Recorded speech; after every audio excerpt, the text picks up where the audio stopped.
more connected we are to ourselves, the more we are on that path to self-actualization, the better the world is. Moving to a more ecocentric way of viewing the world versus that anthropocentric view, and finding our own, that connection to our deepest self. Like, to me, that is the missing piece, and finding more connection really in the world. You know, with animals, there's no pretense. They don't steal, lie, placate. They're not emotionally manipulative in order to have a connection. They're just connecting, being to being, right? That's easier. It's easier to be with.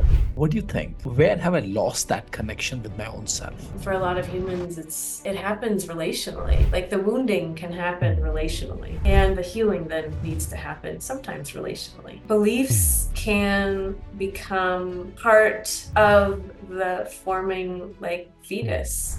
Hey, Allison, such a pleasure having you here. So I have another representative representing a reboot. So thank you so much. Yeah, you're so welcome. It's great to be here with you. Thank you, Allison. And Allison, one of the favorite questions which is asked at Reboot is, how are you? How are you? Yes, it's a loaded question, always, sometimes. Yeah. How am I? I am okay. It's summer here, as I'm sure it's summer where you are. I feel like it's probably always summer where you are. And I don't do well in the heat. So I am coping, and I'm very much looking forward to a cold front that's moving through like tomorrow. So Allison, let's take one step forward. Now, I've come across so many people who are in love with dogs, but I've not come across many people who are in love with horses. Tell me about your connection with horses. There are so many photographs that you have with horses. You have this beautiful picture of a horse behind you. So tell me about that. I can't talk about the topic without crying. So it's like oddly weird and neurotic and strange all at once. The painting behind me is one of my horses, and it's by my favorite artist. Her name is Katie Upton, and she paints horses. That's her topic. And I discovered her in 2003 when I had just moved to Boulder. She had all of her paintings at that gallery here, downtown. I was going to graduate school at the time, and I had sold my last horse. There's the ugly tears. Anyway, I sold my last horse in 2002, and you know, I was going to graduate school. I didn't want to like try to find a home for this horse, and having a horse was expensive. And there was a voice inside my head that at the time was, you can't do this. You can't, you can't do this thing you love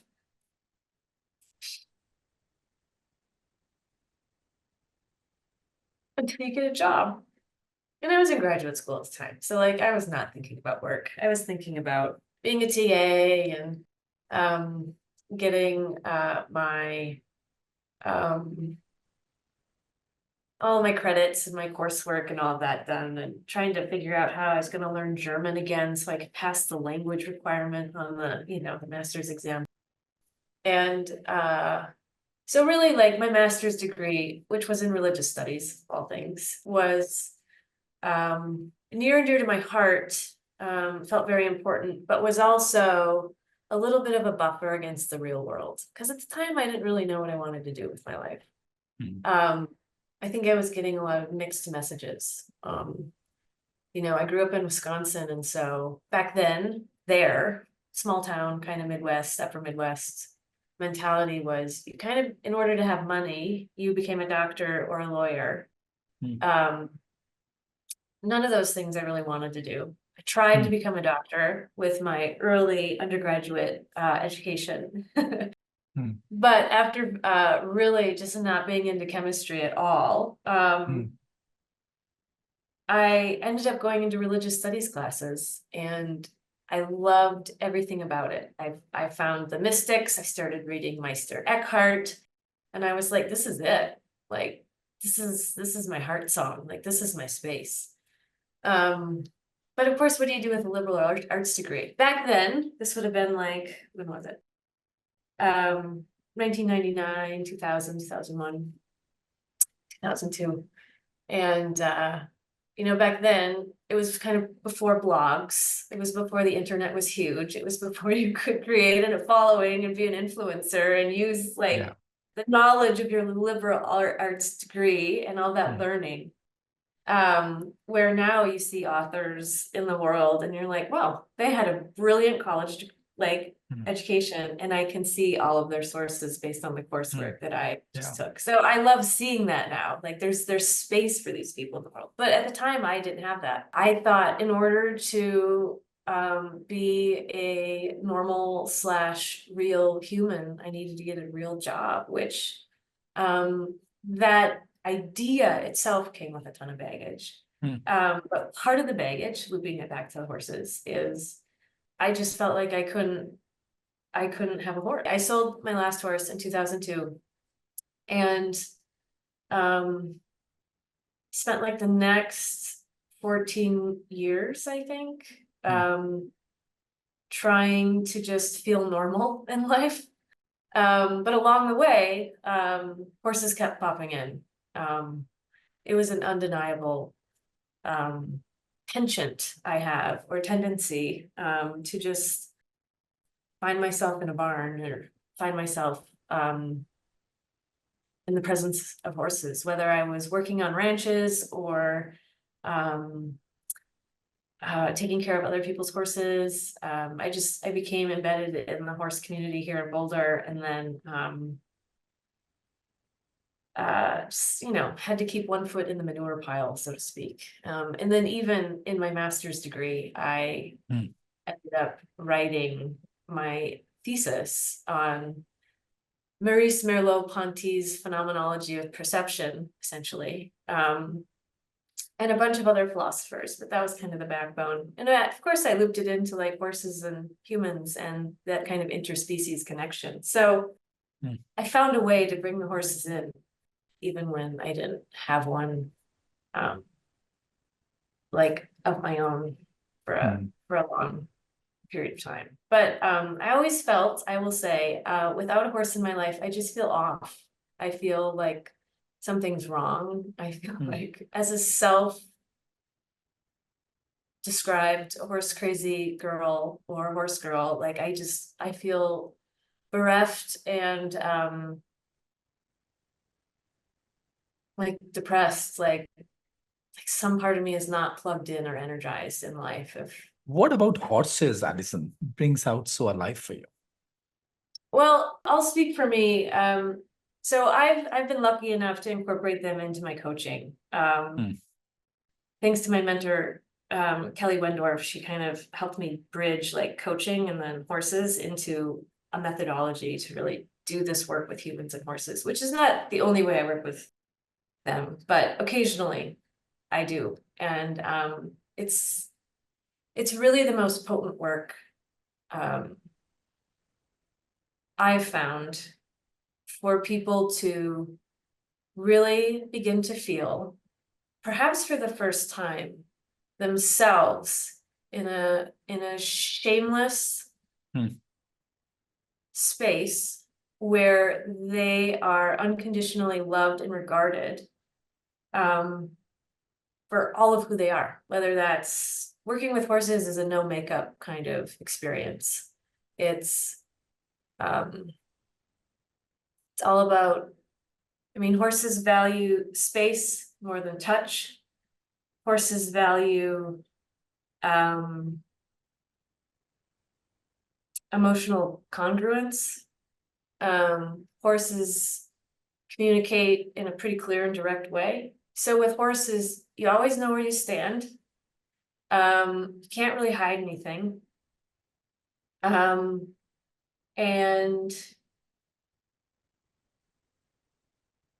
your ability or your capacity to just be, and to be with another 1,200-pound being, is enough.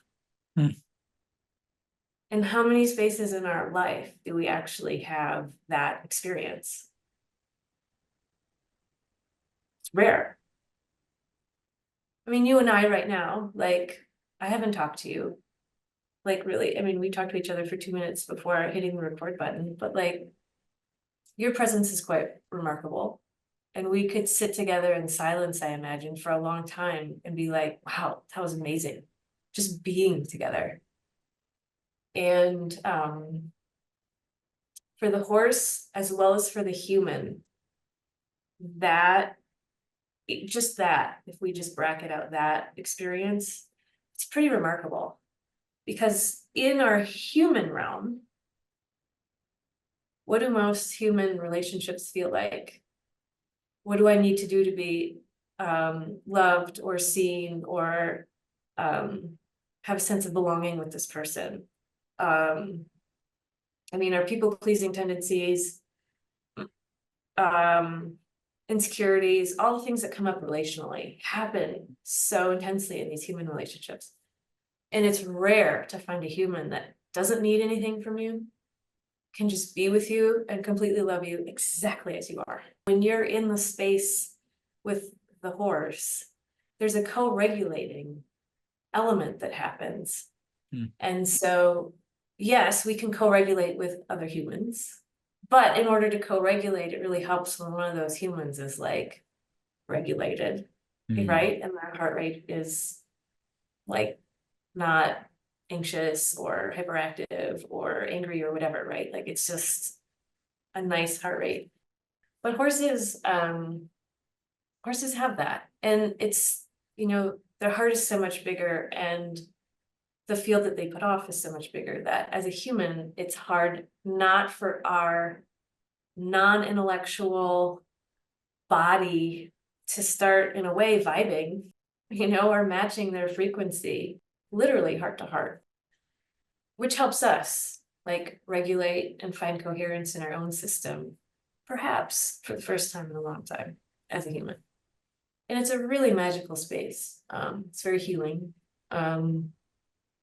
And I guess I'm kind of talking about this in terms of like, if I was, doing this with a client or what the client work kind of offers. But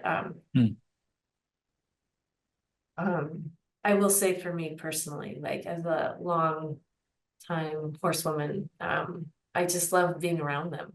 I mean, there's this other piece of partnership that they teach us, which is power with, right, versus power over. So that's really the art of partnership. Like, what does it mean? That you are here, I am here.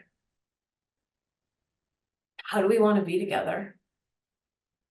How do we want to negotiate how we're going to move around together? How are we going to like decide who does what, when?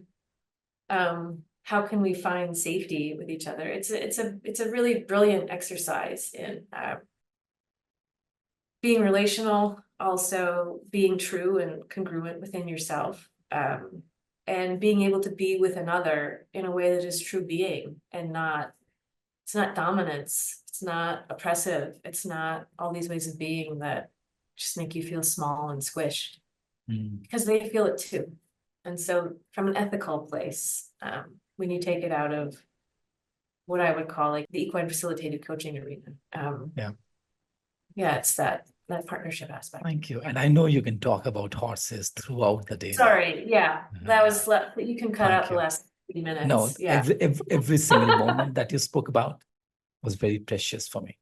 It's just that I'm just wondering, because you have opened up so many doors for me. You spoke about connections. You spoke about dirty tears. You spoke about some relationship with money. You spoke about when you are in the presence of horses, there is space. There is emotional congruence. You cannot hide anything. You just have to be. You mentioned that how as humans, we have this need to be seen, to be heard, to have this sense of belonging. The first three topics that you spoke about, especially the dirty tears, something related to money and connection. Yeah.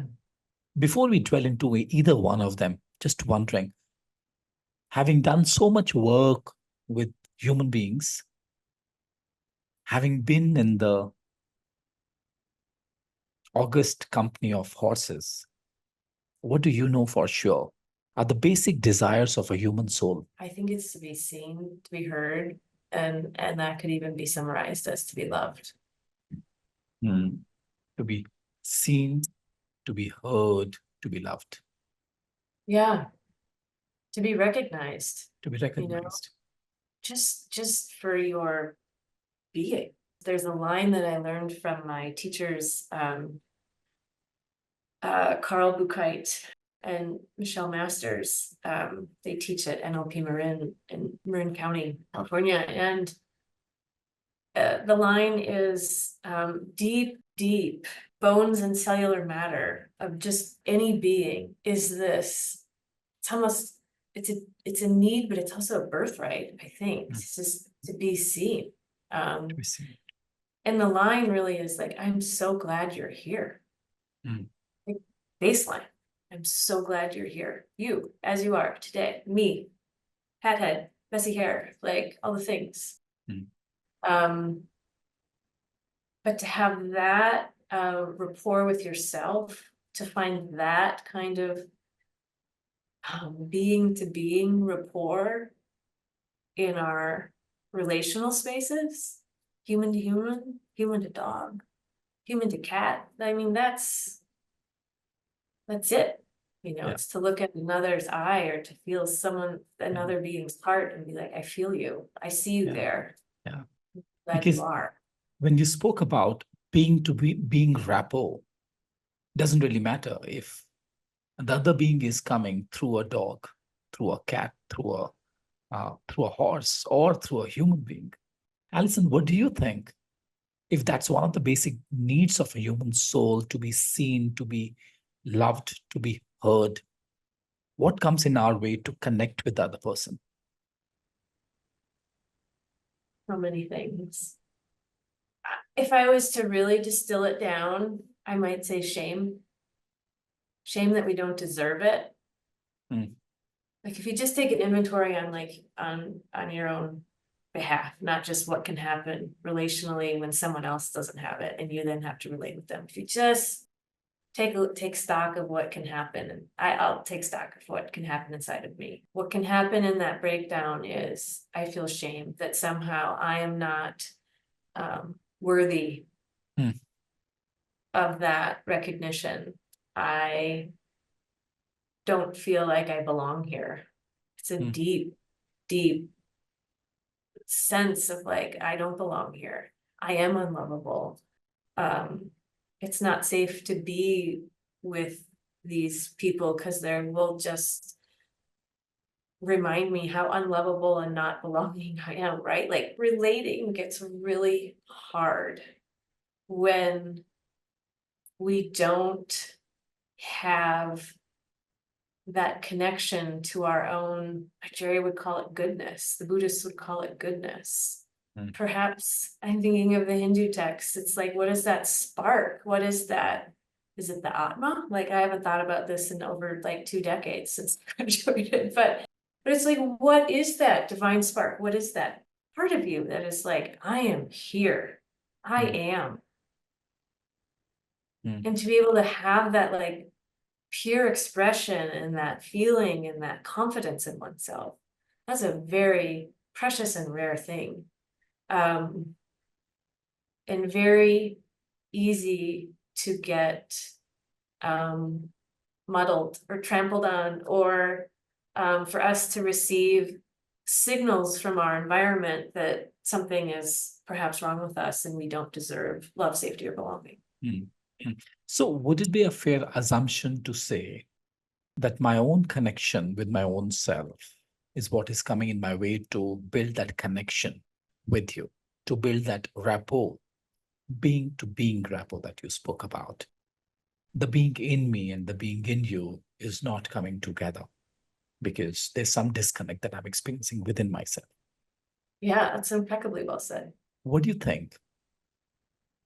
Where have I lost that connection with my own self?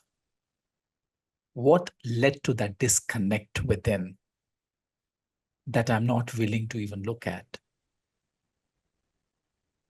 and to refurbish that connection with my own self.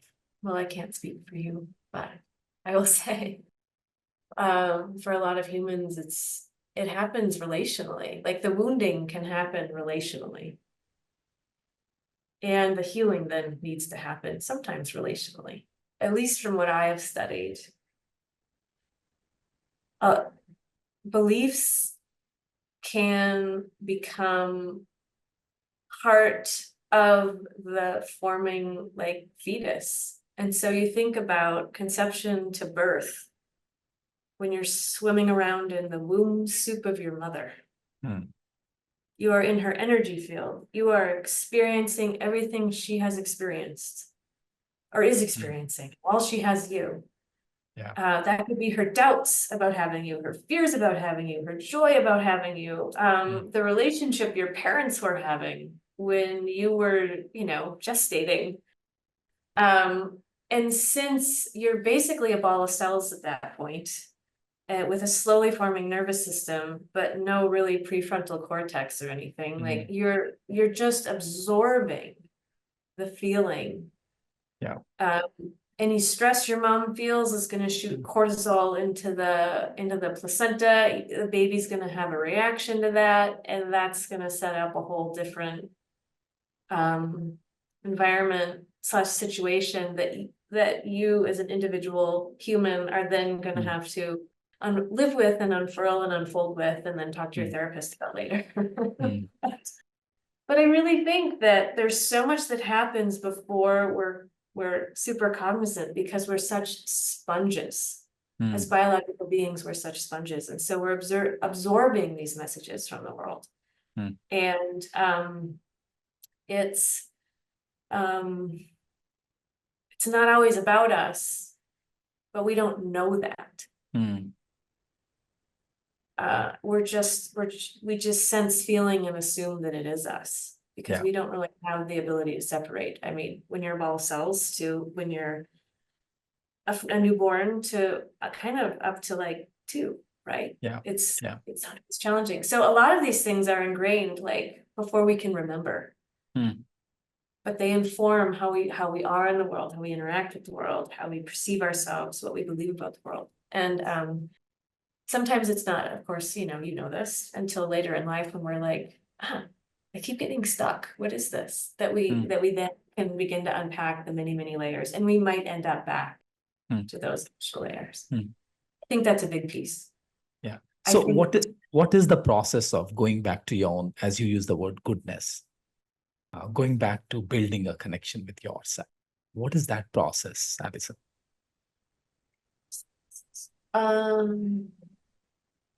That is different for everyone, and that requires an unpacking of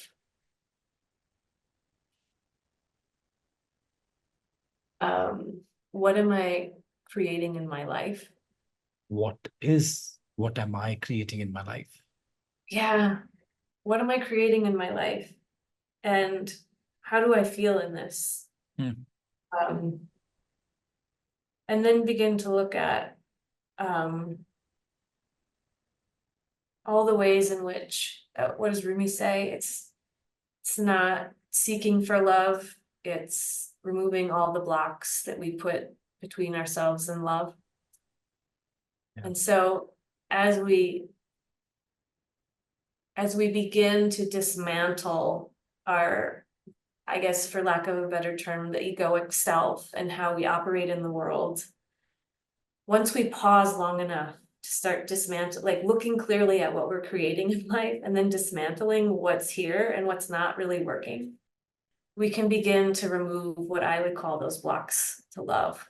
A lot of the times it's those blocks that we've put really between our I don't know, our minds and our hearts, so that we can't even see that we, our own love for ourselves. Because when I would say, like, if I be coherent here and go back to shame as being one of the things that gets in the way,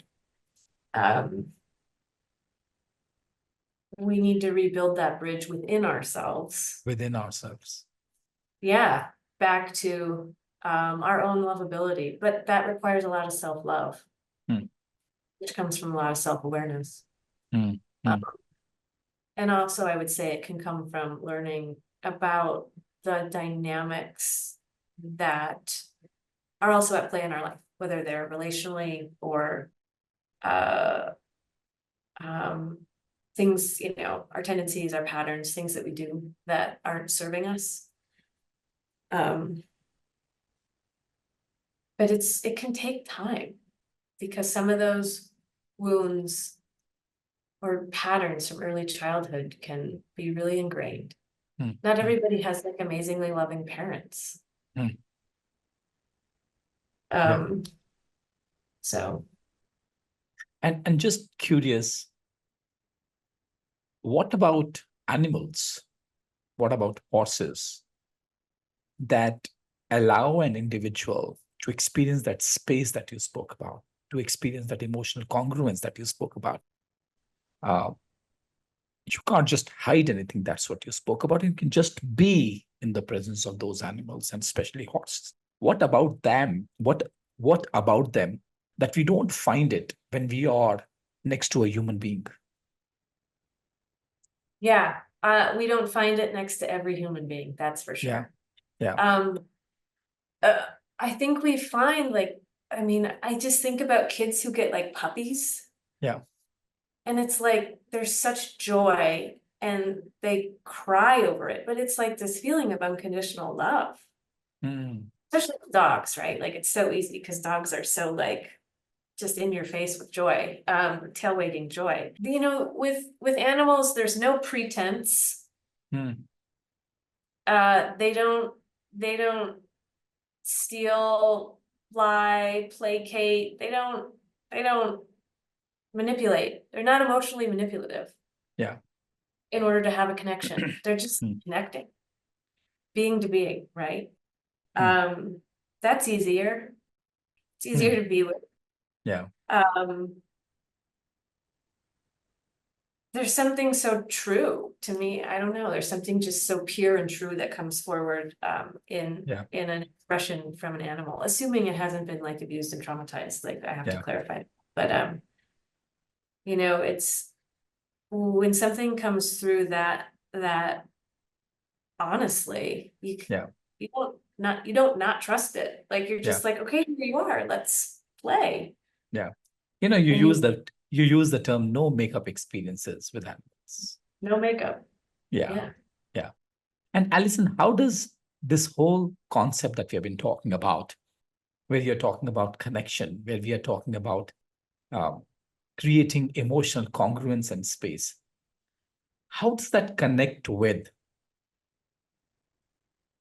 being a human? You've recently written a book called The Art of Being Human. That's one. And you do a lot of work in the space of leadership development. So, how do these three things, how do these three threads come together? No pretense, connection with self, the art of being human, and leadership development. How do they come together? I think the way you laid them out, they are a step function of I could say self-actualizing, but it also feels like living in integrity with yourself. Hmm. Um, and when you can find what's really true for you, you Hmm. can and live your life from the space of love for yourself, Hmm. right? There's this passion for yourself, there's compassion for others. Hmm. um you find that alignment within yourself and you can Hmm. trust it and have confidence. Hmm. um that is a huge movement in your individual personal growth, but it affects every relationship that you're then in, whether you decide this relationship is working for me, this relationship isn't working for me, or this is how what I'm bringing to this relationship, this is how I can help this relationship flourish. Hmm. Um, I mean, this is like the crux of becoming a leader. Mm. Because if you don't have confidence, no one's going to want to follow you. Mm. If you're being an asshole, no one's going to want to follow you. Yeah. But when you have someone, or you're in a room with someone who is honest, or they're naming what's true for them, Mm. that can be like such a relief for every other body and being in the room. Thing one. Thing Mm. two, Mm. if you're in a room with someone who just has confidence about a path forward or a vision, you're going to be like, I believe him too. Yeah. That's, if he's got that kind of conviction and I trust him as a human, I get that. Yeah. And then there's this other piece, I think, of leadership, which is, how am I showing up for Mm. the people in my life, the people that I'm leading, the people that I'm interacting with? How am I showing up for my interactions throughout the day? Mm. Mm. Leadership doesn't have to mean I wear a suit and I sit in the C-suite, Mm. right? You're a dad, you know this. Like, it's showing up for your daughter, Yeah. showing up for your wife, it's showing up for your For the neighbors. people that you Yeah, care for. yeah, your family, Yeah. all the things. And really that first step of doing our inner work, of being able to reconnect with ourselves, as you were saying earlier, it's a remarkable space that you cultivate within yourself that is then a gift for everyone else that you encounter. Because odds are you're not going to be manipulative. You're going to be really clear about which emotions are yours and which emotions are not yours, which is a relief for people, because then they can be themselves, right? You can be clear about your boundaries, which again is very relieving for everyone else around you. It's one of the most lovely things you can do for your own well-being, and it's the best gift for everyone else in your life. Yeah. Thank you, Allison. Allison, just curious, you've written this book called The Art of Being Human. I was intrigued. How did you come up with this theme? The art of being human at work. Well, I'm an artist as well as a horse lover. Art is one of those things where you feel something. You're moved in some way emotionally. There is a connection.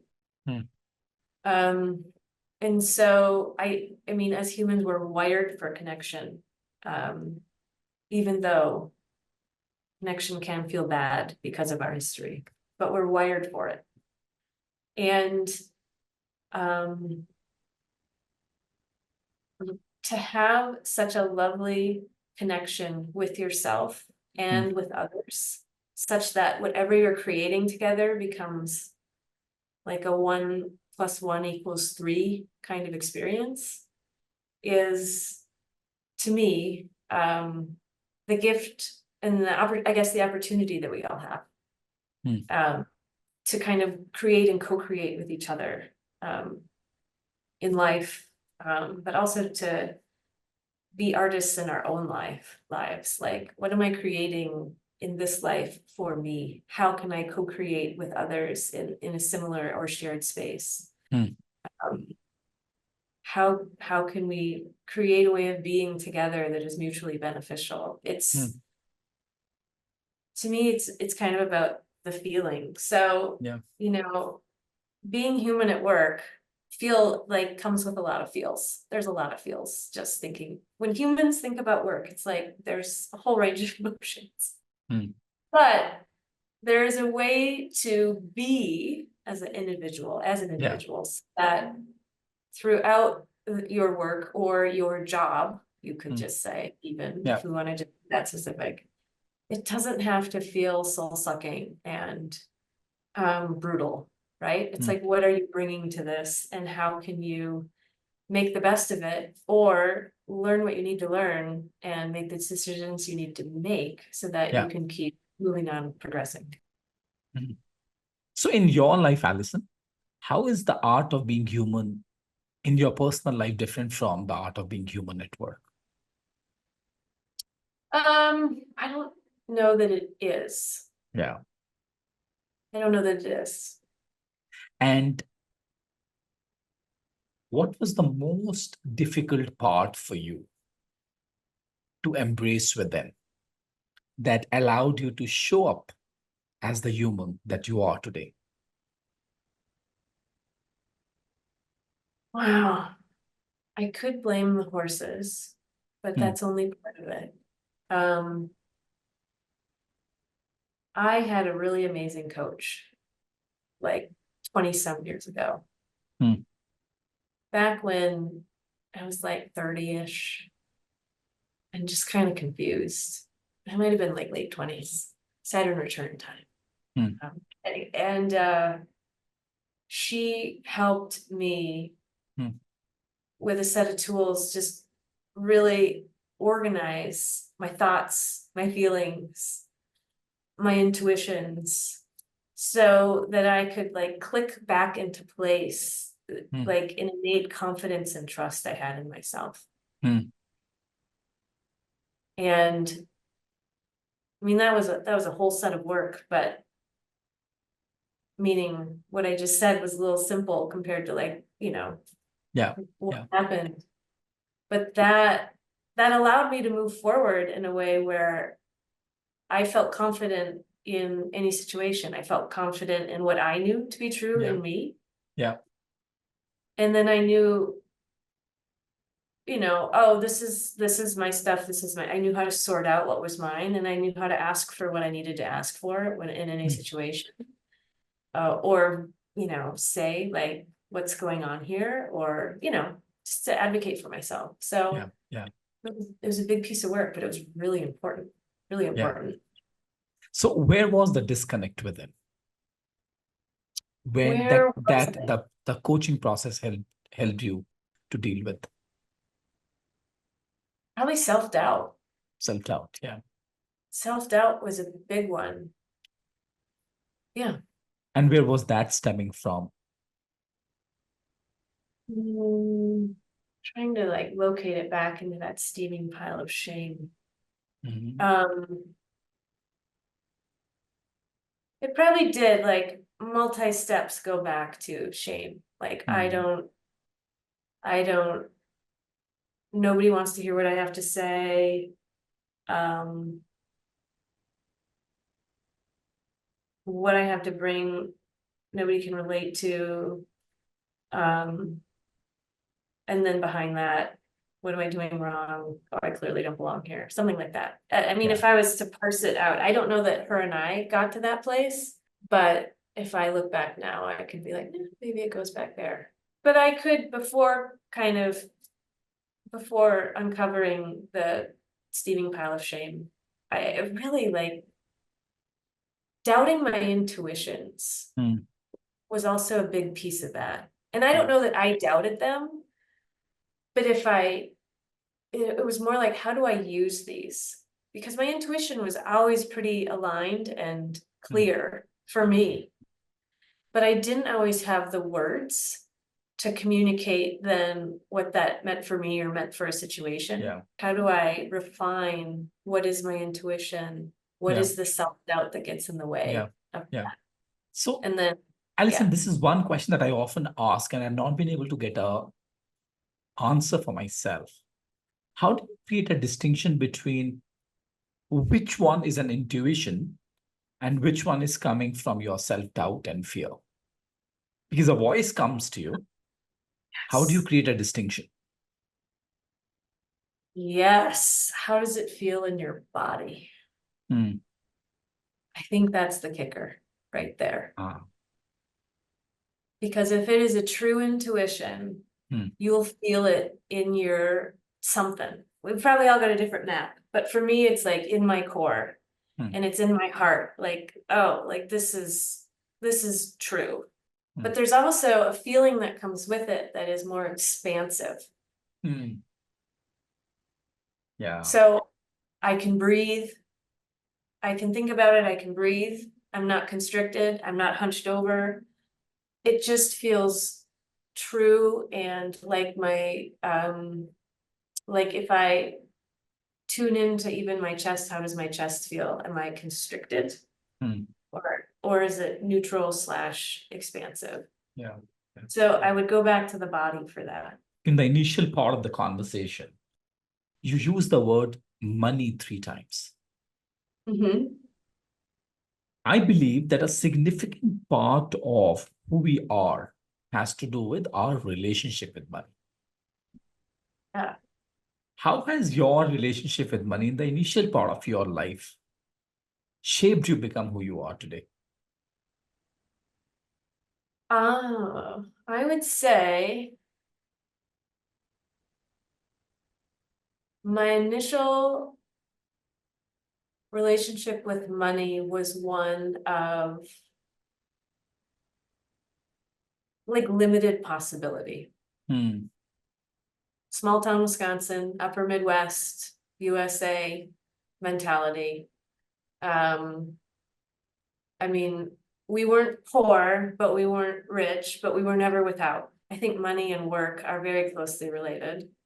Work was a Midwest work ethic. You work hard, you show up, you get a paycheck, you might get a bonus, like that was it. But never, at least in my early worldview of how the world works, did I learn about equity? Did I learn about uh other ways to make more money?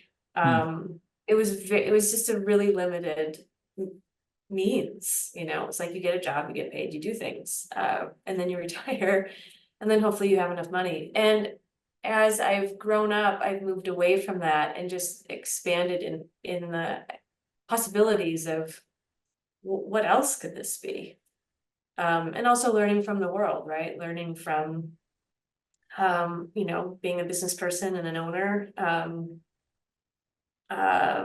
learning how business works, learning how other businesses work, all the things. A deep part of that, I would say too, it's kind of going back to that Rumi line of uncovering the blocks to love, right? Or removing the blocks that we put in the way of love. I'd say it's a similar metaphor for money. So what are the beliefs, I had to uncover what are the beliefs I'm holding close to my heart that are affecting what I'm willing to receive in the world, right? And also, what did I learn about work from my parents, or my family or my lineage? Yeah, along with all the practical things, right? Like, how do I manage my money well, Yeah. How do I want to spend my money, not spend it? What are my values? How can I bring alignment into those areas? Yeah. So, Alison, as we are coming to the last leg of this conversation, now considering where the world is moving, what do you think? What kind of leadership is required to integrate this one big world where we all are connected with our own selves, where we all are connected with our own internal goodness?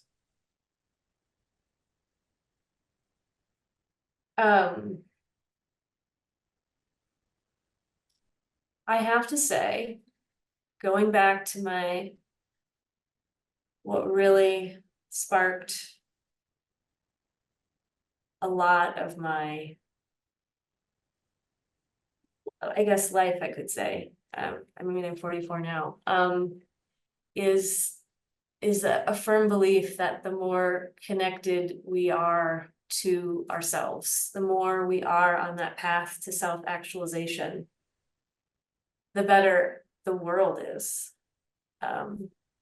It's not entirely part of the, what the mystics were talking about, but it's there.